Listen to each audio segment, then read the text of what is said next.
Stranger Things Season 5 is mid. Let's get that out of the way right now. Is it the worst finale in the world? Obviously not. I, for sure, have seen worse. But we all must understand that there are a multitude of aspects of the show that significantly suffered since the conclusion of the last season, Season 4. That last season left on a tone that felt like we were about to enter a Mad Max super high intensity season from episode 1. But unfortunately, we got a bunch of snot-nosed brats sliding down a bunch of sheet metal that was stolen from Home Depot. I hope every last one of you start getting burns. You know those metal slides that we used to have back in the day? Yeah, get those burns now, and I hope they never heal. They decided to go from an epic, crazy cliffhanger to a boring, quote-unquote peaceful time skip that feels like you're being gaslit that the world isn't in absolute turmoil right now. Why the hell is everyone laughing and smiling? There should be bloodshed everywhere. Why is there peace? There should be panic and despair. There should be people aiming for the bushes while they're being chased away by a damn demodog. That's why today, instead of just ranting and raving about how mid the season was,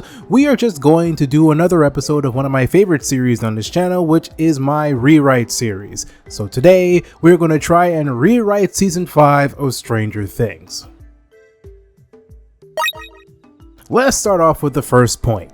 The setting. When it came to previous seasons, the setting felt fitting to the story's feel and tone, going from a bunch of happy kids playing D&D to figuring out the dark and grim disappearance of Will was so smooth and was a good transition to the tone because everything around them started to change in color, in theme, in music, and everything. The tone became very fitting for everything around them. The dark lighting, Joyce's house becoming disheveled and disorganized, with that same disorganization existing in the police department where Hopper was working, except it being in broad daylight and being a lot more blatant. And also, you can make a lot of similar comparisons in other seasons from season 2 to season 4. However, in season 5, they decided to go with this lack of urgency feel compared to the previous season before. Season 4 ends with Hawkins being split into at least 4 pieces, so we are expecting an insane intro to the next season.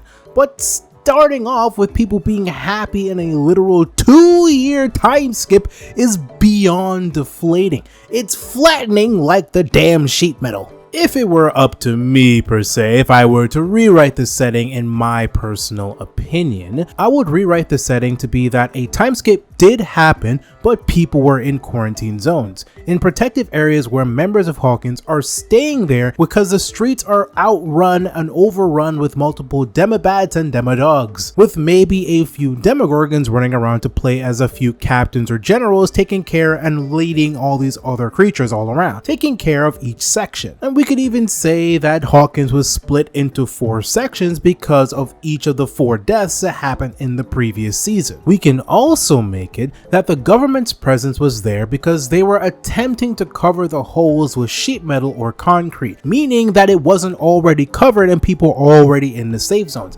meaning they're in the mix of it, trying to think of a plan to cover up the holes already and are in the midst of trying to execute that plan, but they are very having difficulties doing so because of the actual massive threat outside of their doors, to the point that you can make it that they are trying to make traversal areas for each section of Hawkins, having these military zones where they actually have sections where they are protected from the outside world but are able to still access the portal so that they can find ways to cover it up. With that alone, it adds a tad bit more credence to the existence of the military having some form of strong presence in Hawkins, because one thing that bothered me was that I thought the reasons why the military was there in Hawkins in the first place wasn't strong enough for them to have this default hostile energy, except for the events that happened in season 4 at the desert base when Dr. Brenner was killed in action. Now later on I will talk about the motivations of Dr. K, so I'm not going to mention it in this section as well, but I'm just going to say that this is mainly for the military in default in general. Splitting Hawkins into 4 and making it a lot more dangerous for them to even venture through their own hometown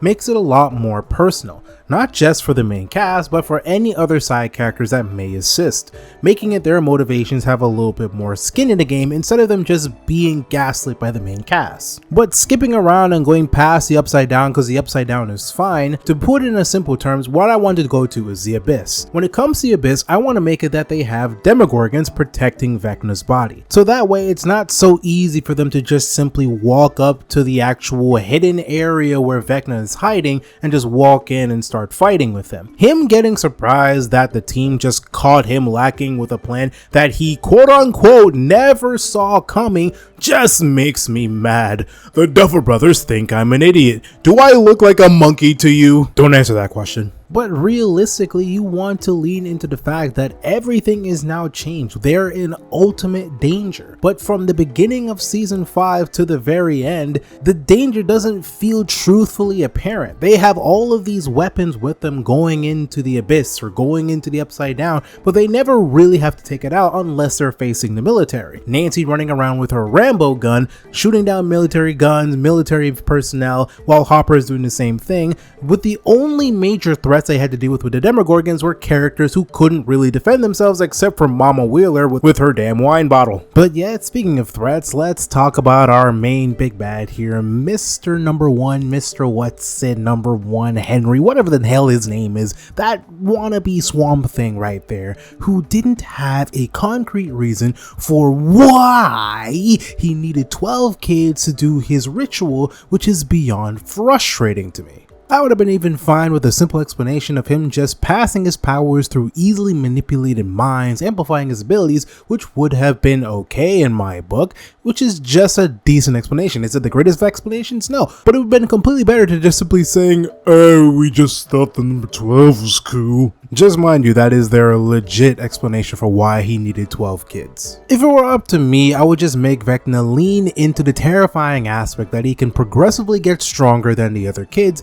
that have similar abilities. Hence why he has somewhat of a relatable feeling towards Eleven, because he is similar in that way where she can progressively get stronger through the minds of others, but does it in a good and kindness and gentle way without using the force of pain that Vecna does. I would write it as Vecna wanted to expand his abilities as quickly as possible, so he decides to kidnap multiple kids beyond just 12. But for the symbolism of the clock of his childhood home and living in a facility with children that were being experimented by Dr. Brenner, he would continuously capture 12 kids each month or some arbitrary amount of time because he needs to recover for that extended period of time in order to capture the next batch, meaning he uses so much power and takes these kids, and to the point that they actually lose those kids, like these kids actually die, to the point that he extends his power even further, but he needs to like go in power down mode when he does so. Then we can make it that the creatures of the Upside Down are becoming stronger because since he is connected to the hive mind and the mind flare and all that good stuff.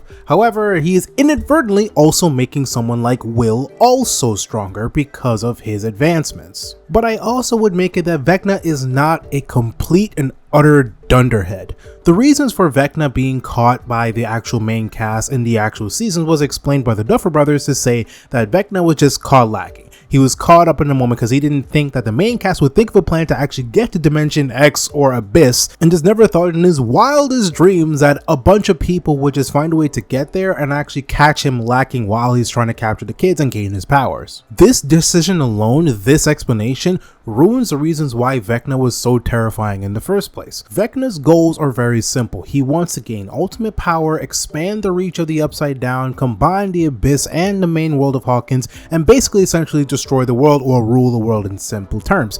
Vecna's motivation is that he believes that people who are not like him and or 11 are weak. He thinks people who have emotions and divide on that and live on to those values are weak. That's why he wants to get rid of all of them. All these people who have these feelings should not be able to exist. That is one of the main forefronts of his abilities, or the main forefronts of his actual motivations. But that completely gets thrown out the window when all he decides to do is just focus on children, when in previous seasons that never stopped him from gaining powers before when he attacked other people. Season 4 he was aiming for teenagers. In season 2 and 1 he killed adult people. So why is the age progressively going lower the moment we get to season 5? Why? And the very simple fact that he did not get into the mind of Will, of Mike, of Hopper, of Joyce, of all of these people that he clearly sees as potential threats to his actual plans. He did not just go into their mind and say, oh look, this is their plan, and found a way around it. That's part of the reasons why in the setting I would make it like, oh, let me give it to the pen that there are like even armies of Demogorgons or army of Demobats or whatever creature you want to pick exist in the Abyss, so they can't just simply walk in there and just walk home free unscathed.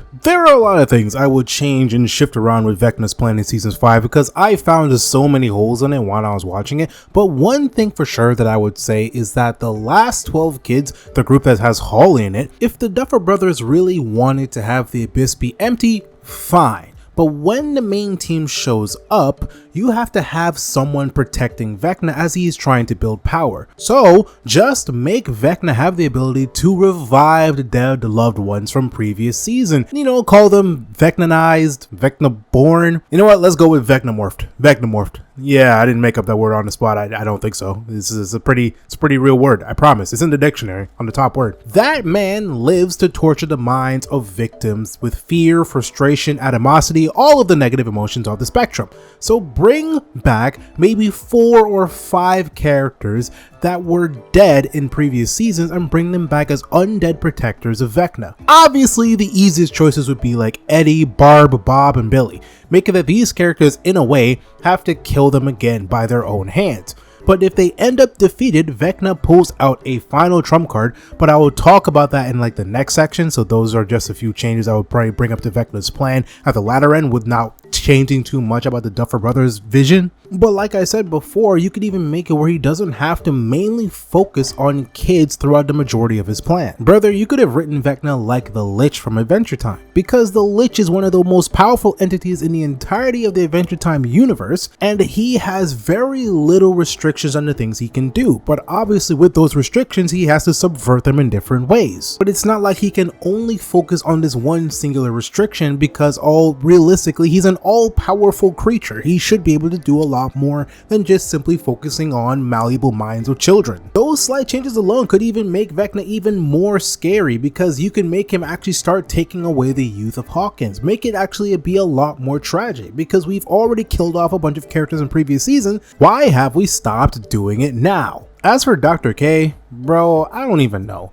If you look at the wiki to understand her background, it is so godforsakenly bare bones that it literally says that she has been looking for 11 for insert quote unquote a long time, which tells me absolutely nothing, you old bat. She has come to the conclusion that 11 is responsible for the Upside Down's creation and the Demogorgon, which, now granted, she is correct, but all she cared about was Dr. Brenner's program. If it were up to me, I would just make it that she knew about One or Vecna and focus her efforts to find him to continue the program, and then just kill her off with the other military monkeys. The fact that she doesn't understand who One or Henry is doesn't make any sense, because clearly it's implied that she was a very crucial aspect of Dr. Brenner's program beforehand, but she was just a character that was off screen, but she's only introduced into this season. But why write her to not fully understand the full gravity of everything that Dr. Brenner has done in the program? Why leave out one of the most crucial aspects of being that, hey, there is this dude who killed off all of the other kids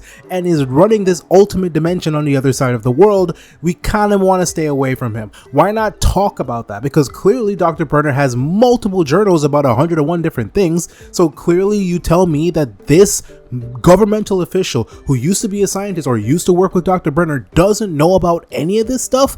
This doesn't work. Her motivations are way too flat. I would rather just have her have a little bit more of a personal grudge against Dr. Brenner and 11 instead of her just being this random military knucklehead who's trying to be this overtly weird anti-hero character who's using the military as an oppressive force. But I can hop on this for a long time, but let me actually move on to the next part, which is character deaths. I'm gonna just keep this short and sweet and just rip the bandage off. Ever since the announcement of this season, and they do it for every single season, they always harp on the fact that, oh, very loving characters might die. It's gonna be one of the most heartbreaking seasons that they've ever done up to this point. Fine, glaze your own series, I get that. But then you become disappointed to find out that no major team isn't even maimed. Not one main character like loses an arm, loses a finger, nothing. Like nobody dies except for one character who not many people really care about. And it doesn't help that this character also is already not well received in this season also, because she's kind of a little bit of a D-head towards 11 and her goals of trying to have this happy ending. And she's one of the reasons that keeps hammering home the possibilities that she and her have to end this entire mission with both of them dying by their own hands, whatever way that needs to be possible, so that they don't have to be hunted down by the military any further. So she isn't very well received from the very get-go. Her death was very bland. No one really cared. And at the very end of the season, nobody gets any negative endings, no bad endings, no one is just dying and sick. Nah, not on my watch. These are the characters I think that should have died, or I thought that should have died throughout this season. Will, 11, Hopper, Jonathan, and or Steve. Do not get me wrong, I love Steve, I love Hopper, I love 11, I love a lot of these characters, but too many of them are having too much of a go-lucky happy time and surviving all of these death-defying stuff. For Hopper, he's been due for a death for a long time, especially like season 3. I still remember when I was working at an old job and I was talking to one of my coworkers because she was a big fan of horror stuff and she was a big fan of Stranger Things, and she was feeling sad that Hopper is dead, and I literally told her, I'm like, Hopper is not dead. And she's like, what do you mean? And I'm like, bro, I watch anime. He's not dead. I promise you he's not dead. All of my weebs out there know the rule. If you don't see a body and you don't see them die in their arms, most likely they are not dead. Just look at Android 17. Bro blew himself up and somehow survived. How? I don't know. He just says he quote unquote dodged at the last second. Makes no sense. Will's death makes the most sense because he's connected to the hive mind. I mean, I feel like that should have been self-explanatory, but I would rewrite it to the aspect where he actually becomes very crucial in the fight against Vecna and the Mind Flayer. If we were going by my version and the Vecna morphed characters that existed and Will was there, it could be a crucial aspect of how he's able to beat them. In fact, he could actually show how much stronger he's become simply because of Vecna becoming stronger. Like I said, the connected link makes it even better. The progression of both of them increases as time goes on. And at the very end, you can show that he decides to push himself to the very limit and actually to a degree sacrifices himself to protect everyone and loses the fear of death. Like the absolute fear of death, and is actually very happy that he's able to save everyone and feels free of all the torment that he went through, all the personal issues, all the external issues, and he dies at the end of it.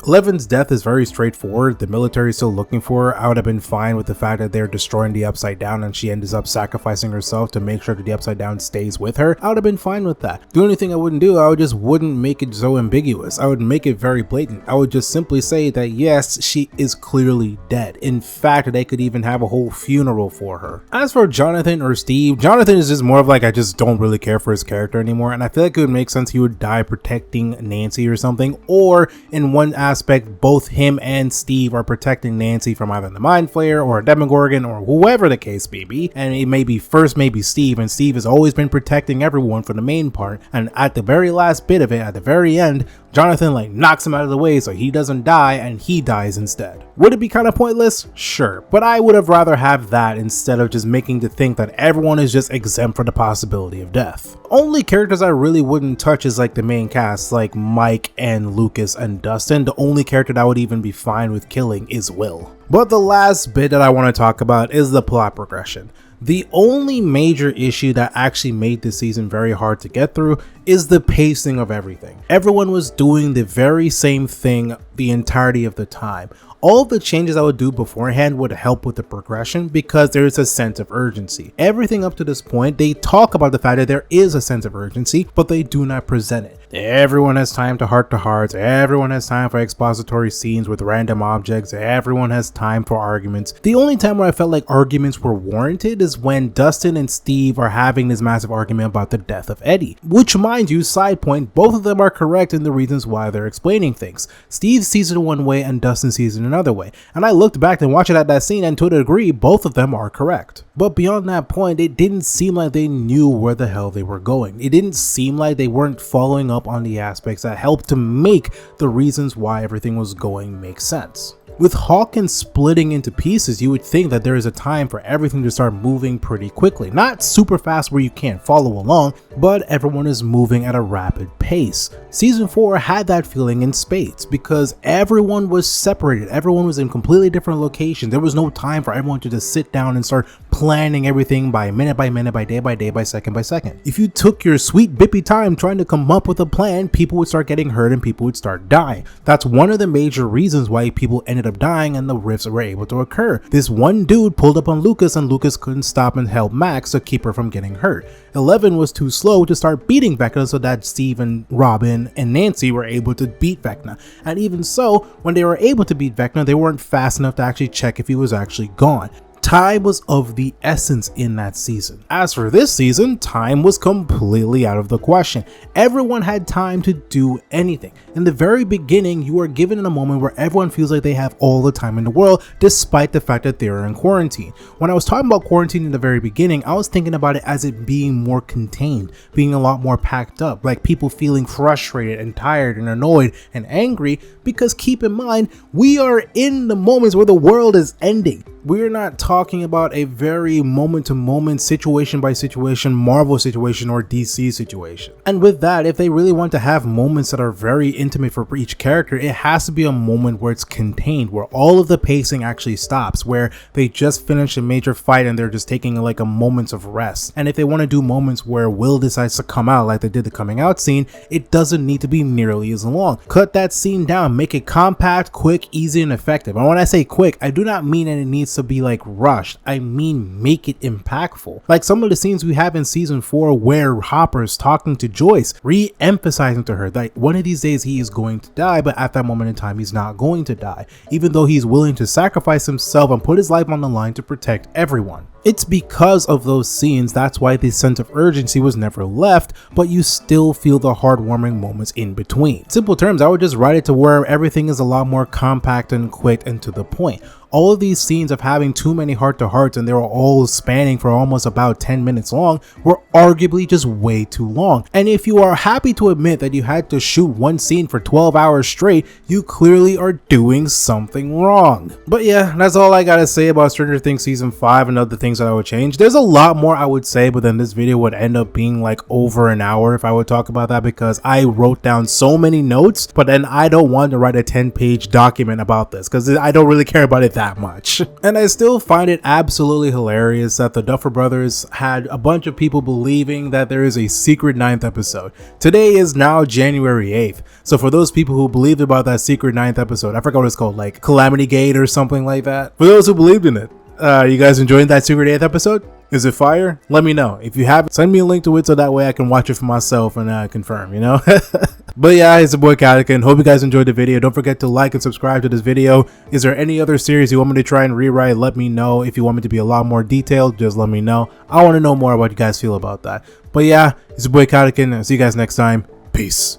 FMA, handle business, don't play. On point when it comes to the anime. Jack and Daxter, ayy, let's go. The ultimate heroes, don't stop, we on the road. Kadukun. Yeah, welcome to the channel.